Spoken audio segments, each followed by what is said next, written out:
which all clients did not make a purchase.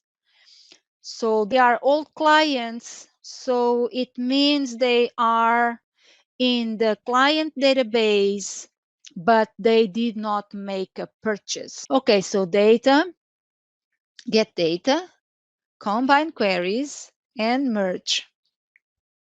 And we are going to use the same table, sales as our first table, client database as the second table. The buyer column corresponds to the client column. Okay. And which join kind are we going to use?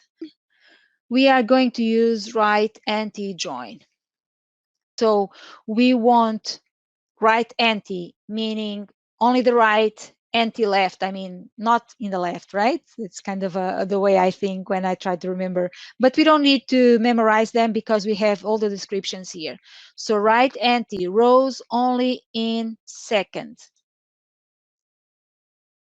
That's the option we want to choose. Okay. Okay.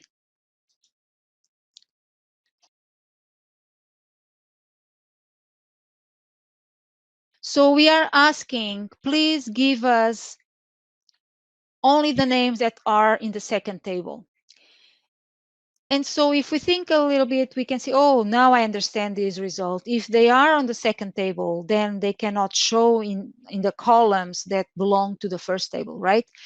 If we click here on this empty space inside the cell, we can see that inside there we have the 2 rows of those 2 people that we know that did not make any purchases this month.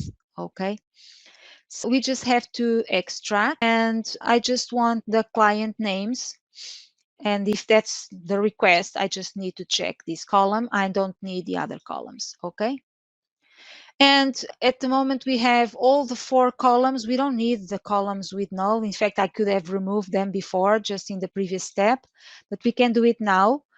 Remove other columns and close and load to, and there we go. And finally, table, existing worksheet, and here, and okay. And there we go, we have the list we wanted.